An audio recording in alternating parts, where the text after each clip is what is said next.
Old saying, when you got two quarterbacks, you have no quarterback.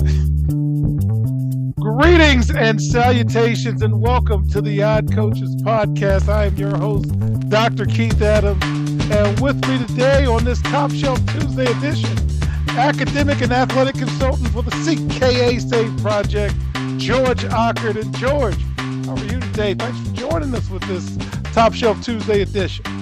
Blessed to be here. Blessed to be here. All right, in segment one, we're going to do Super Bowl fallout as well as talk about off-season quarterback moves. In segment two, George and I are going to break down the San Francisco 49ers making a coaching change as well as dealing with in-game conflict. And in segment three, NFL Hall of Fame's been released. We're going to say if it's just the Hall of Fame or the Hall of Very Good.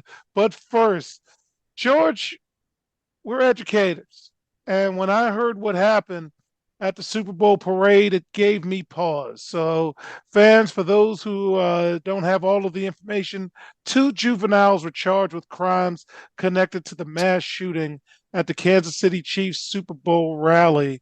No further information kind of released about the juveniles, but George, what did you think when you heard what happened, especially with your background in counseling, that two juveniles with all the security, all everything, it seems to have been a personal conflict that caused all of this tragedy?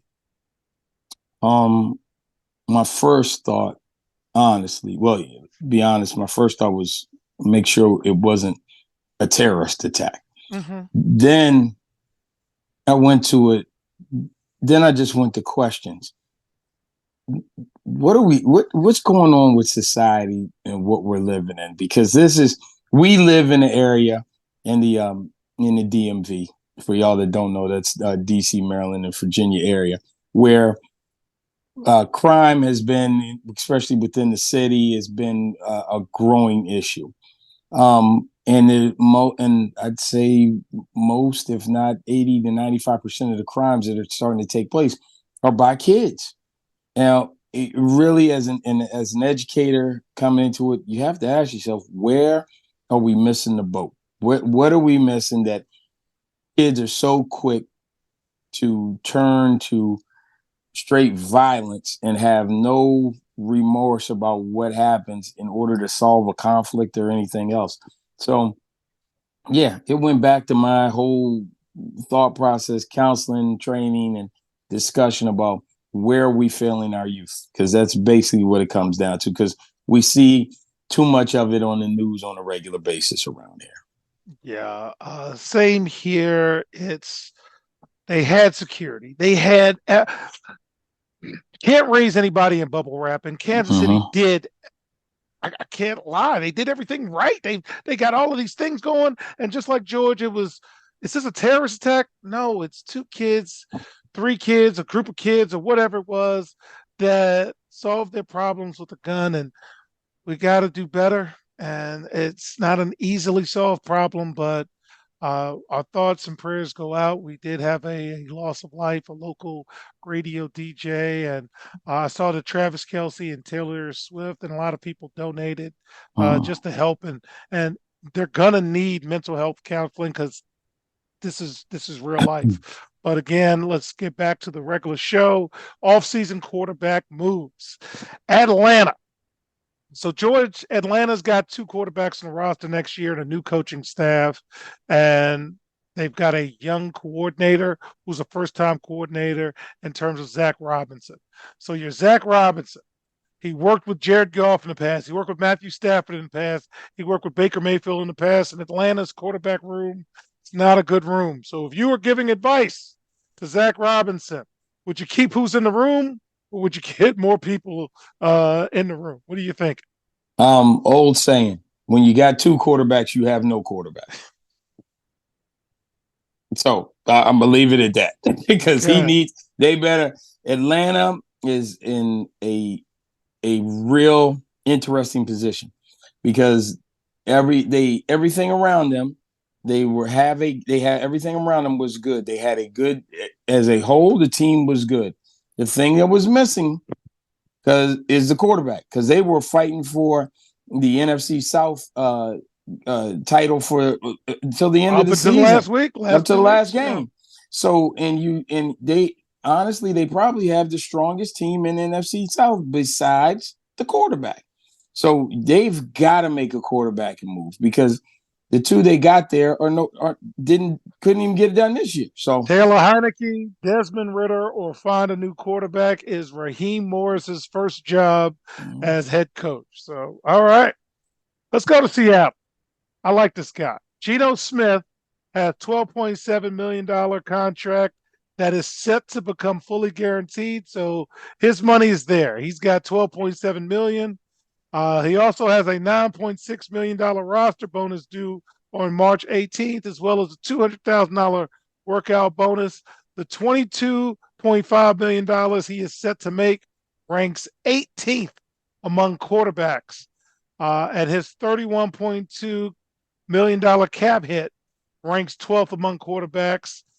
If you are Seattle, got a new coach coming in, you've already said, Geno, here's your little base salary. Are you rolling with Geno or are you bringing somebody else in, George? It's a tough call because they're about what they have up there, the prospects to it. If they had a decent backup, their backup's okay. I think didn't they trade and take which call from Denver? I think they got him in.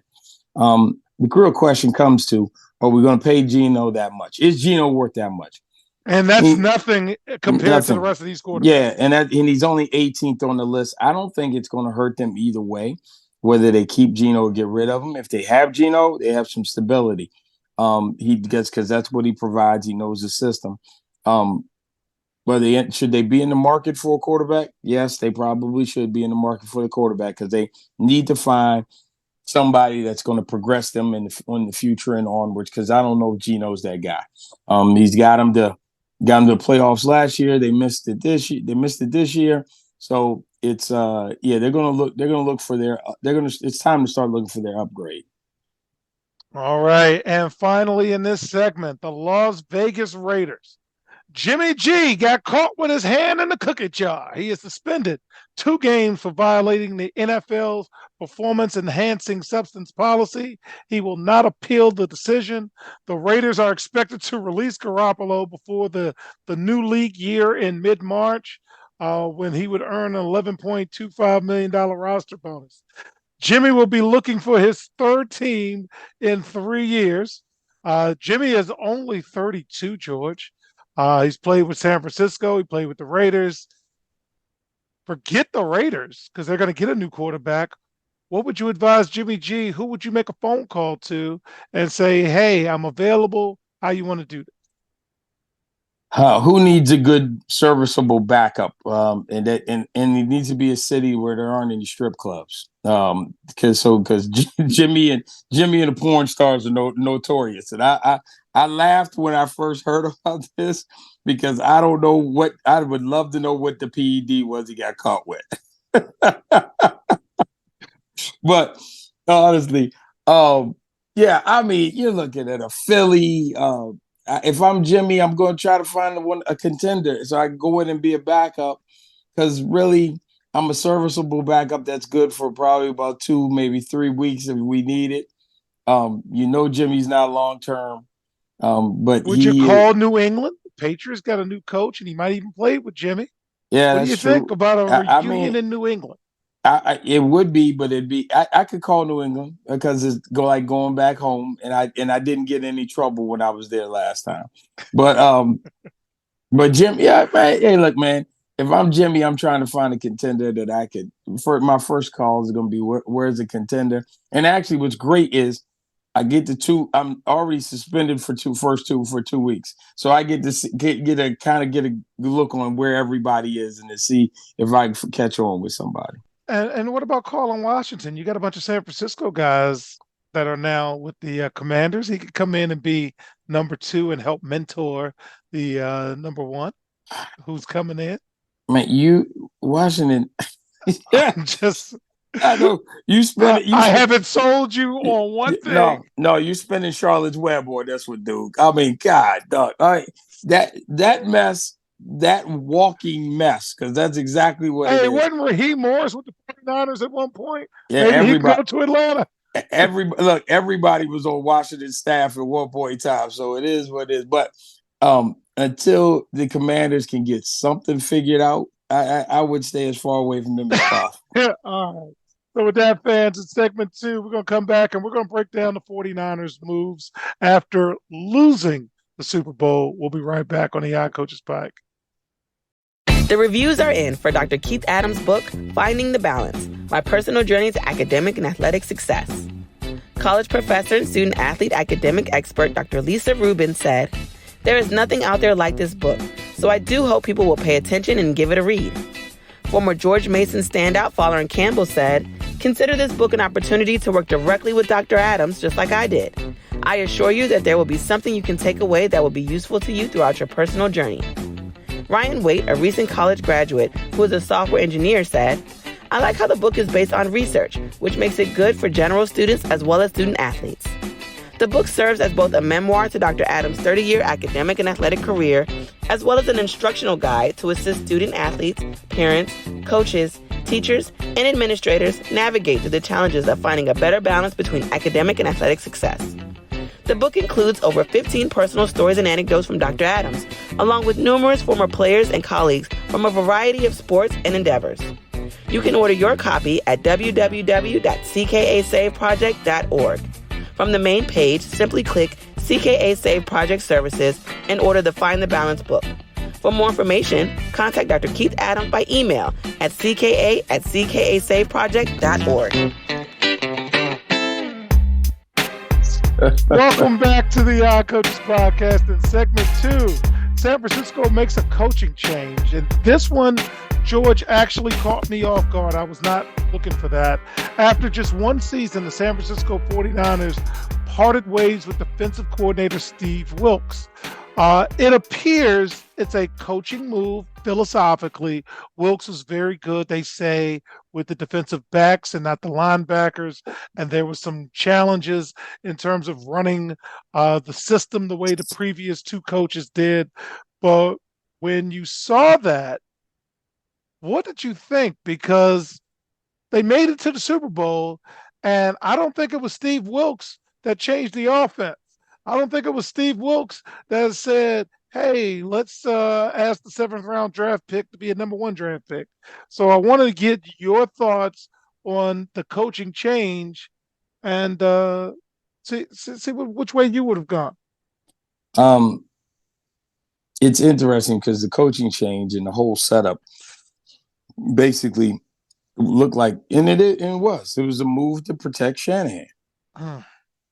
Somebody that when all the players are coming out and saying we didn't understand the overtime rules and we weren't prepared for this, that speaks right to your head coach, because your head coach, and they got it on tape. I've watched a number of clips off of YouTube where they were like, Shanahan, first thing out of his mouth was, if we get tails, take it. So, and then the actual recording of the coin flip where Patrick Mahomes was like, and even the referee asked him, you want the ball? And they were like, yeah, we want the ball. So you knew this whole thing, how it shook out, somebody was going to have to take the blame. So the guy that's been there probably the shortest amount of time, we're going to make him the sacrificial lamb here. Without coming out and saying it, because they know this was a Shanahan blunder again. So instead of putting it and coming out and saying, okay, it was his fault, our high profile coach, we're going to try to keep his reputation together, and we're going to go ahead and somebody else is going to take the blame for this. That's all this was. Because like I told you before, when we were sitting here talking, when we're going into the game, I said, you can't trust the Shanahan team late in the game because he finds a way to screw it up. And here we go again. Okay. All right. So last part of this segment goes to in-game conflict. George, not only were you a college player, you've been a coach, and when Travis Kelce went in on Andy Reid, I had my thoughts, but I'm glad I've had some time to reflect. Tell me what you do in terms of dealing with in-game conflict? For those who don't remember, Travis Kelce was very upset about not being in the game, really went after his head coach, and even he admitted he went over the line. How do you, as a coach, deal with in-game conflict versus you as a player? What were your thoughts on that as we've had a week to reflect? My stance or my feelings on it have not changed. I mean, every coach knows you coach every player, you have rules for every player, but you don't coach every player the same way, and you don't and your rules aren't always equal for every player depending on the situation. You got a star player. You love the passion he has. It's the heated. You're in the middle of the game. There are heated times. Hell, I have got into screaming arguments with my coach on a number of occasions. I think the optics and because of the stage it was on, it looked really bad than something that we'd seen that we've normally seen. I think one thing that set it straight with me that night, I was watching an interview with Andy Reid, and Andy Reid said, "Hell, I didn't even know he was there. He surprised the hell out of me." So right then and there, which is easily something that could happen, he ran up in a heated puff, and Andy Reid didn't see him, and then they bump. If Andy Reid isn't super upset about it, I'm not super upset about it because I know how those things go. I think the optics were terrible because of all the cameras that were on, because it was the Super Bowl. But you think about it, your star players, the thing you love them for, and those are the players that you count on. The thing that you have them for, the reason you have them on the floor or the field, the reason you go to them is that same thing that is the reason why you wind up getting in that argument with them on the sidelines. So that's my sidelines lock on. So membership has its privileges. Yes, it does. And the optics were bad. And one of the things I wanted to elaborate on is I would have went right back, but what does that have to do with playing? He's gonna play. Right. So this ain't, Joppy Jofer. This is your best tight end and your threat. So yeah, he's gonna play again. Well, but I'll be damned if you roll up on me like that. You in there now. Hold on there, young scholar. You better turn that volume down. But yes, by all means, we've had conflict. I've had conflicts as a player. I've had conflicts as a coach. But as George so eloquently said, membership has its privileges. And if you're a member, you have more privileges than if you do not have a membership card. And with that, in segment 3, I can't wait. I haven't talked to George about this, and I've waited on this. The NFL Hall of Fame class of 2024 came out. I want to know, in George's opinion, if it's the Hall of Fame or Hall of Very Good. We'll be right back on the Odd Coaches Podcast. Why should student athletes use the CKA SAVE Project academic and athletic consulting services? Over the past 15 to 20 years, colleges, universities, professional sports teams, business organizations, and others have increased their use of consulting services to improve their decision-making processes and results. Over the same time, the athletic and academic landscape has changed for high school and college student athletes as the NCAA has raised initial academic eligibility requirements for student athletes while decreasing the number of transfer restrictions. Former college student athletes have noted that they were academic and athletically unprepared for the rigors of college. Let the CKA SAVE Project's close to 30 years of academic and athletic experience help guide student athletes to increase success as we work to help student athletes achieve the goal of obtaining a college degree. For more information, contact Dr. Keith Adams by email at cka@ckasaveproject.org.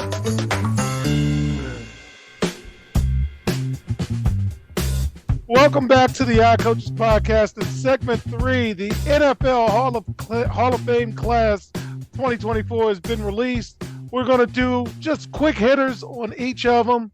George, let me know your quick thoughts. 1, Dwight Freeney. He was one of the league's most fearsome pass rushers. He is headed to the Hall of Fame in his second year of eligibility. Thoughts on Dwight Freeney? What do you think? All right, let me empty the tank right now. The NFL and the Major League Baseball Hall of Fame lists were released somewhere close to each other. I'm looking at both lists.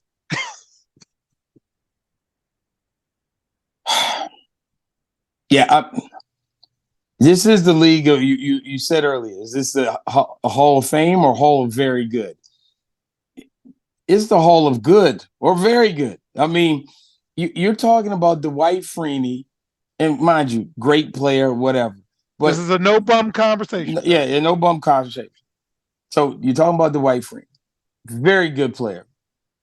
He was tough. But you're putting him on the same plane and he gets to have a seat at the table with Reggie White, with Deacon Jones, with LT, with Bruce Smith.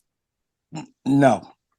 It's almost like they're running out of people to actually put in. So we're going to now start letting guys in that were, they're really good. The Major League Baseball Hall of Fame with Adrian Beltre. You don't even know who he is, and you don't watch baseball. So it's like, what are we doing with the Hall of Fame right now? This used to be the best of the best, and now it's like it's been watered down to it's like, okay, it's the best. It's the best of the very good. Okay. What about Devin Hester? Devin Hester was one of the most dynamic return men ever, possibly the best special teams player ever. 20 overall returns for touchdowns. Hall of Famer? He's in there. What do you think? I mean, He's Hester, the best return player in the history of the league. Hester, I can see. He's the one I can give credit to, because he was the best at that position. Now, do you I don't know who number 2 is. Do you consider return man as the secondary position? Because let me tell you, on the roster, it said return man / something else, because whether it was cornerback or whatever, but he ain't never see the field in them other positions. So I give him his credit as the return man. Okay. But then I also got to let like Billy White Shoes Johnson in and some other ones, but you got Dion who could return the ball, but was also something else. And something else. So, okay. Andre Johnson, 7 seasons of at least 1,000 yards during his 14-year career, including 3 seasons with 1,500 yards. What say you, sir? Andre's tough. That might be the one where I'm like, yeah, we might be able to let him in, because Andre was a dog. He was a go-get-it receiver. You could throw it up and he was going to go get it. Andre came in that time period between Moss and Megatron. So it's kind of hard when you got situations, when you got receivers that are so dominant like that. It's kind of hard to stand out and make your niche. But Andre, I'm less combative about than the rest of them. All right. Julius Peppers, Defensive Rookie of the Year. Only player to record at least 150 sacks, 10 interceptions, 4 of which was returned for touchdowns, 3-time first-team All-Pro. What say you about Julius Peppers? Julius Peppers, I got to put up there with Andre Johnson. They're right there on borderline.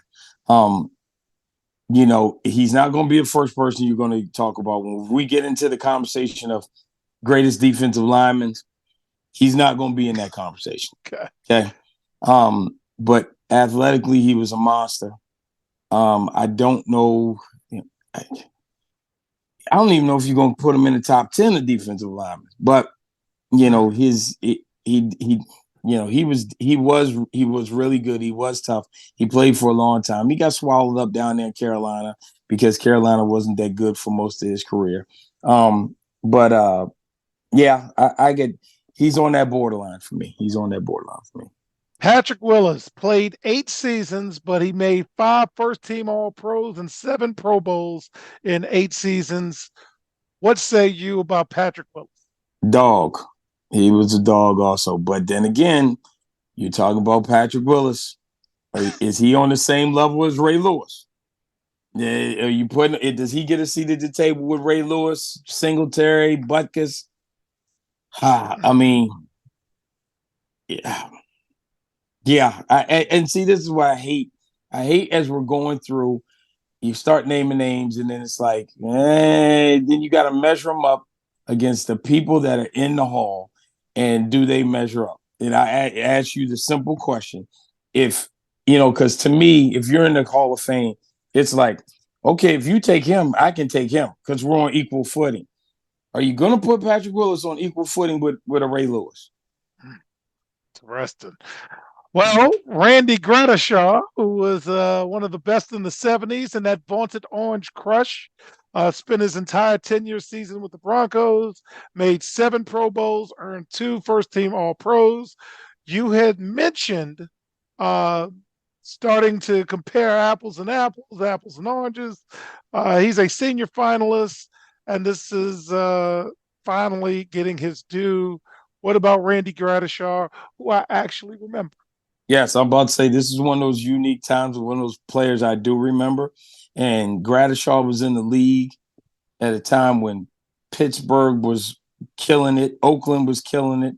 Yeah. You had defensive linemen so that here we go. At that point in time, because they lose to Gradishaw's Broncos, They lost to Dallas in the Super Bowl. lose to the Cowboys in the Super Bowl. So you're going apples to apples. Does Gradishaw equal up to Randy White, Ed Too Tall Jones, Mean Joe Green, all those monsters that were on Oakland? Does he belong in that room, in that conversation? There's a reason why it's 2024. Okay. Yeah. And then finally, I'm paused on this because of the real life, but Steve Mongo McMichael made it. And Mongo, part of the 85 Bears, and we like Mongo extra because he was a member of the Four Horsemen, the elites of all, and he is going through some health challenges right now. But is Mongo a Hall of Famer? He's a 2-time Pro Bowler, 2-time All-Pro. But I don't know. That's why we're asking you, George. What do you think? Yeah, and see, that's another tough one right there because you got that 85 Bears defense was so freaking dominant, but you got Hampton and it was 1986. Yeah, well, you watch the 30 for 30; they'll tell you all about it. But you got Hampton on one side, you got Dent on the other. Yeah. So it becomes, and I always look at it, can I put him in the same room with X, Y, and Z? He was tough, and I can say he was tough. But yeah, no bum conversation, fans. No. Please don't put comments down. We know they're good.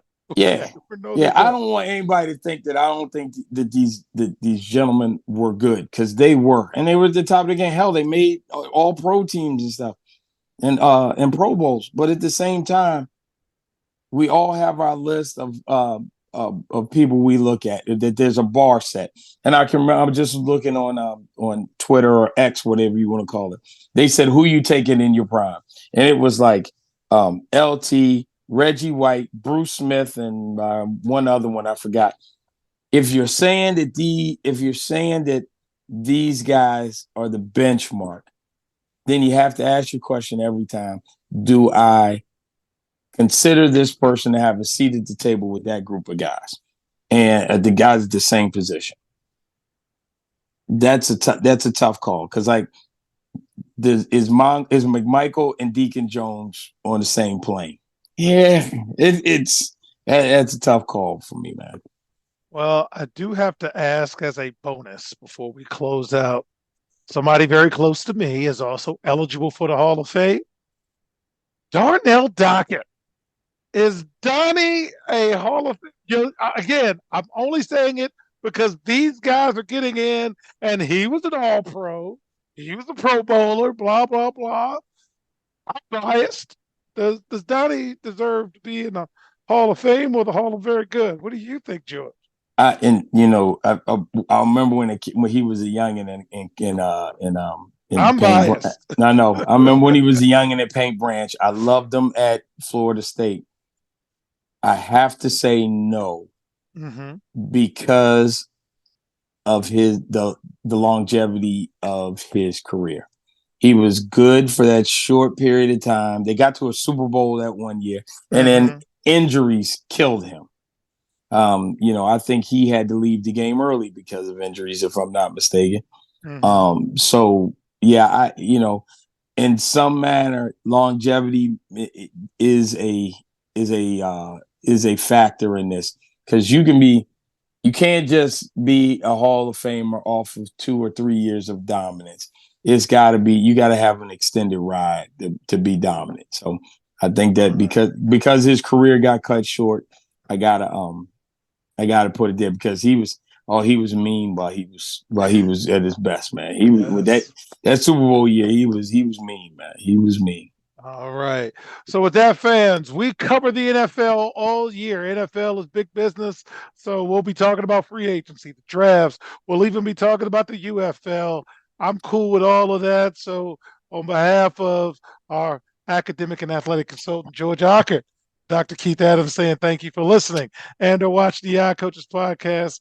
We'll see you on the sidelines. Till next time, take care. The iCoaches podcast is sponsored by the CKA Save Project. The CKA Save Project is an industry leader in providing student-athlete academic and athletic support. From assessing student-athletes' academic and athletic skills, to measuring and monitoring student-athlete academic progress, to improving student-athlete time management and organizational skills, the CKA Save Project provides wraparound services for student-athletes from middle school through college. For more information, visit us on the web at www.ckasaveproject.org or schedule a free consultation with Dr. Keith Adams by emailing cka@ckasaveproject.org. We hope you enjoyed today's show. The iCoaches podcast drops new episodes every Tuesday through Friday on most weeks. Make sure you subscribe to the iCoaches podcast on Apple Music, iHeartRadio, Podbean, Spotify, and YouTube. Follow the iCoaches podcast on Twitter and Instagram at iCoaches. Follow Dr. Adams on Twitter and Instagram at CKA Save Project. In addition, follow Coach Mike Francis on Twitter and Instagram at Coach Franchise, spelled Coach FRANCHIZE. For more information about the CKA Save Project, please visit them on the web at www.ckasaveproject.org. See you next time on the iCoaches podcast.